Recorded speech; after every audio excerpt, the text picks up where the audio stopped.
the greatest threat to America is not China. It's not Russia.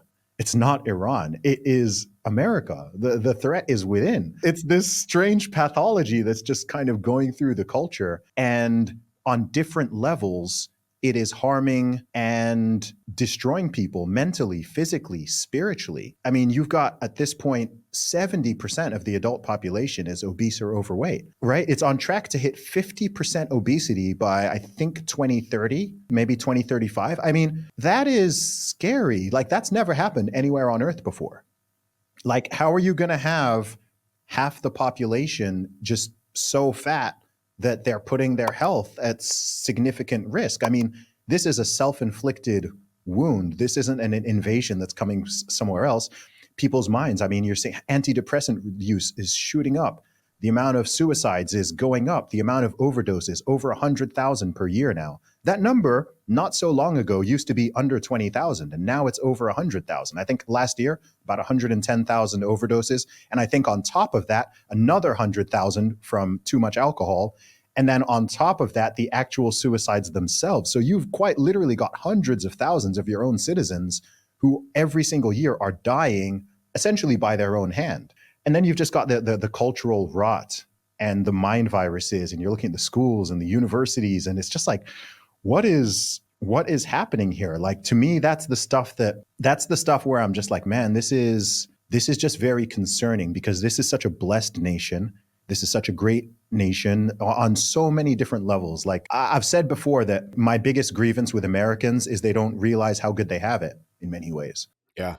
Apathy. Yeah. Yeah, there's the apathy, but there's also just the lack of perspective, because most people haven't left the country. Like, if you travel around the world, if you go to different countries and you see different places and you see how the average person actually lives, and then you come back to the States, you'll be like, yo, actually, hey, we've you know what? We've got some problems, but like Brittany Griner. Yeah, we've got some problems, but it's, she'll be standing for that anthem. It's pretty freaking good here. Like, stuff just works. I feel the same in the UK. There's many places in the world where things just don't really work. Like, you switch the light switch and it's not guaranteed the light is going to come on. You turn the tap. No, I'm dead serious. Billions of people live like this. Yeah. Right now, billions of people, you turn the faucet, and it's not like, oh yeah, water's definitely going to come out. Or if that water comes out, can you even drink it? No, in most countries around the world, no, you absolutely do not drink the water that comes out of the tap. It'll quite literally make you sick. There's still so many people.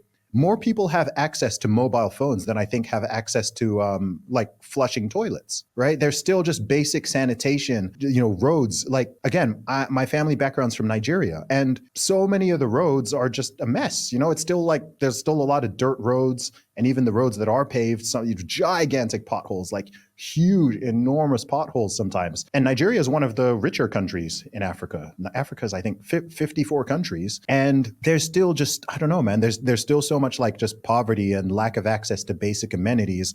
And so that's another reason why, like, all the woke stuff already annoys me, but it annoys me even more because I'm just like, what are you people even talking about? Like, what are you even complaining about? Like, do you just know how well, do you know how many people around the world would pay significant money or take a significant risk to just swap places with you?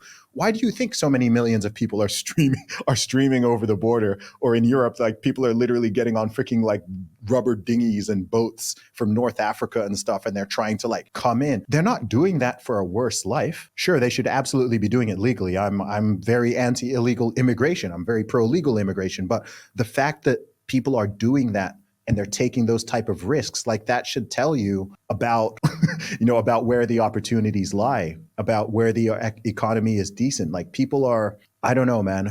We can all be detached sometimes, and it's impossible to sort of take on the entire world's burdens. But when you do see that and you keep it in mind and you kind of zoom out a little bit from your own problems, I think that's when you gain both perspective, but you also gain gratitude. Because when people don't have perspective, they usually don't have gratitude, because they're comparing everything to this perfect fantasy land that exists in their brain rather than how the world was historically and also how most of the world is currently. And so you just get these complete detachments from reality, and people are just living in this bizarre, I don't know how many millions of people in the West at this point are just living in some weird, bizarre fantasy land that they sort of invented in their own brain. I don't even know, man. I sometimes don't have the words for it. It's frustrating and it's bewildering. It's just like, what is going on? Like, this is real late stage empire vibes.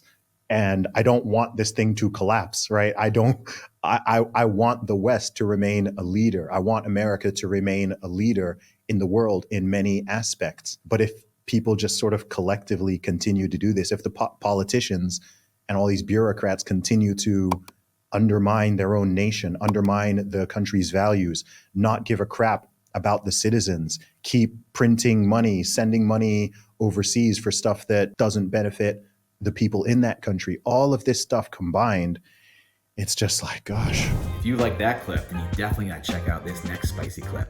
I think you're really gonna like it. Come on, check it out. But if you want the full version, the full interview, check that out over here. Come on, do it. I'll see you in there.